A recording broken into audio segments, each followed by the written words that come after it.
Сәлем қыздар, сіздермен Гаухар. Бүгін ерекше дәмді шоколадты сметанникті жасаймыз.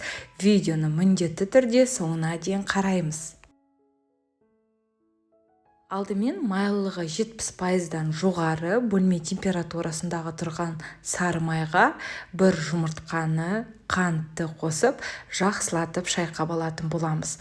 Видеоның описание бөлімінде барлық ингредиенттері жазулы тұр. Сол бойынша дәл жасасаңыздар, сіздің пирогыңыз кәдімгідей ерекше дәмді болып шығады.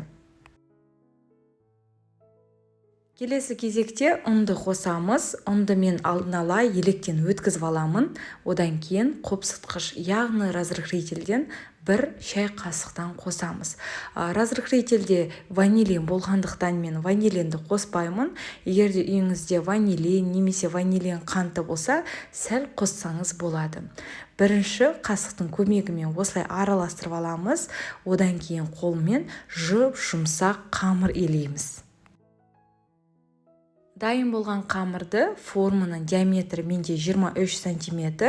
Енді формаға әдемілетіп, бортиктарын биіктеу, жұқалатып, осылай барлығын біркелкі етіп жаямыз. Енді кремін әзірлейміз. Ол үшін бізге сары май, кез келген пайыздағы, одан кейін бір Қазақстан плиточный шоколадын қосып, су моншасында ерітіп аламыз. Шоколад пен сары май ерігенше енді начинкасын жасаймыз. 20%-дан жоғары қаймақты аламыз. Оған жұмыртқаны, қантты, бір ас қасық жүгері крахмалын қосып, жақсылап барлығын араластырамыз. Қыздар, қаймақтың бетінде егерде суы шығып тұрса, онда суын төгіп тастаңыз. Сол кезде сіздің масаңыз қоймалжың болып келеді. Мінеке шоколад пен сары май еріді. Енді шоколадты қосып, жақсылатып осылай араластырамыз. Пешімізді 180 градуста қыздырып бастаймыз. 180 градуста 40-45 минут пирогымызды пісіріп алатын боламыз. Пирог піскеннен кейін бірден табадан алмаймыз. 15-20 минут бөлме температурасында суытып аламыз.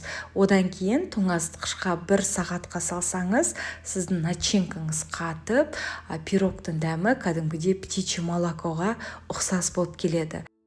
Міндетті түрде осы рецептпен ингредиенттерін дәл салсаңыз, сіздің пирогыңыз жұмсақ болып келеді. Рецепт ұнап жатса, қыздар, лайк басып, каналыма тіркелуді ұмытпаймыз. Сіздермен бірге болған Гаухар ас болсын.